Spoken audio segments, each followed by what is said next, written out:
বাংলা ছেড়ে চলে গেল ৬,৬৮৮টি কোম্পানি। হ্যাঁ, ঠিকই শুনেছেন, মমতা ক্ষমতায় আসার পর সব মিলিয়ে ৬,৬৮৮টি কোম্পানি ব্যবসা গুটিয়ে ফেলেছে বাংলা থেকে।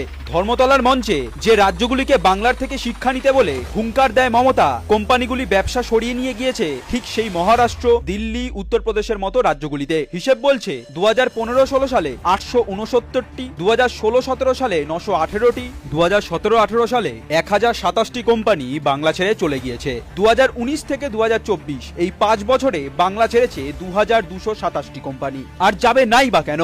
বাংলায় ব্যবসা করতে গেলে তো সিন্ডিকেটকে তুইয়ে চলতে হয়। অফিস খোলার আগেই হাজির হয়ে যায় তোলামূলের দাদারা। কাটমানির ভাগ যায় সোজা কালীঘাটে পিসির বাড়িতে। আর সেই ভাগ পেয়েই কলকাতার বুকে ৩৫টি প্লটের মালিক হয়ে উঠেছে মমতা ব্যানার্জির পরিবার। একদিকে কাজের খোঁজে সাধারণ মধ্যবিত্ত পরিবারের ছেলেমেয়েরা পাড়ি দেয় ভিন রাজ্যে, অন্যদিকে পকেট ভরাচ্ছে সিন্ডিকেট রানী। ক্ষমতায় আসার আগেই টাটাকে তাড়িয়ে বাংলার শিল্পকে খাটে তুলে শ্মশানে নিয়ে যাওয়ার যাত্রা শুরু করেছিল মমতা।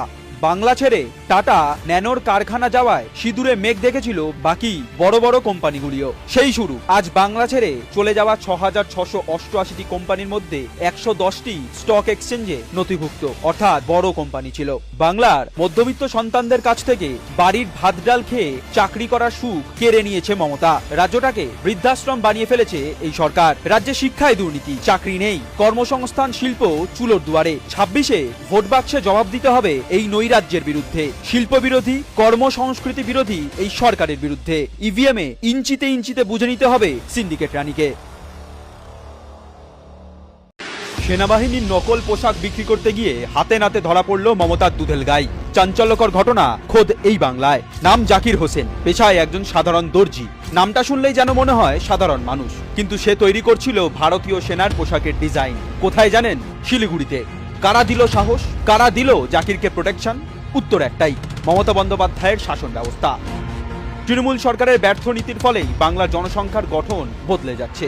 বাংলাদেশ, নেপাল, ভুটান ঘেঁষা শিলিগুড়ি এখন পরিণত হয়েছে একটা নতুন ভোট কারখানায়, যেখানে বেআইনি অনুপ্রবেশকারীরাই তৃণমূলের প্রধান ভোট ব্যাংক। ২০১১ সালের জনগণনা অনুযায়ী শিলিগুড়ির জনসংখ্যা ৭ লক্ষ ছাড়িয়েছে।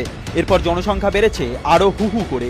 কিন্তু তার কত শতাংশ ভারতীয়, কতজন অনুপ্রবেশকারী? তৃণমূল সব জানে, কিন্তু চুপ করে আছে। শিলিগুড়ির চিকেন স্নেক দেশের উত্তর পূর্বের লাইফ লাইন, আর সেখানেই আজ গোপনে ঢুকছে শত্রুপক্ষ। চীন ডোকলামে ঘাঁটি করছে, পাকিস্তান চুপি চুপি মদত দিচ্ছে, বাংলাদেশের লালমনিরহাটে চীনা এয়ারবেস প্ল্যান করছে, আর মমতা ব্যস্ত ইমাম ভাতা আর উর্দু ভাষার প্রচারে। দেশ ও দেশের নিরাপত্তা বা বাংলার সুরক্ষা তো নির্বাচনী প্রচারের অংশ না, তাই না মাননীয়া? তাই এটা নিয়ে কোনো মাথা ব্যথা নেই মাটি মানুষের দলে। তাদের আশকারাতেই সীমান্তে চলে মাদক পাচার, অস্ত্র পাচার। বাংলা আজ পরিণত হয়েছে বারুদের কারখানায় আর ভোট ব্যাংকের ল্যাবরেটরিতে। আর ভোট ব্যাংক না খোয়া যায়, তাই সবকিছুতেই চোখ বুজে বসে আছে মমতা। তবে আপনি চোখ বন্ধ করলেও বাংলার মানুষ আর চোখ কান বন্ধ করে থাকবে না। বাংলার মানুষ এই চরম বিশ্বাসঘাতকতার জবাব দেবে ব্যালট বক্সে। ২৬-এ রায় মমতার চিরবিদায়। তৈরি থাকবেন মাননীয়া।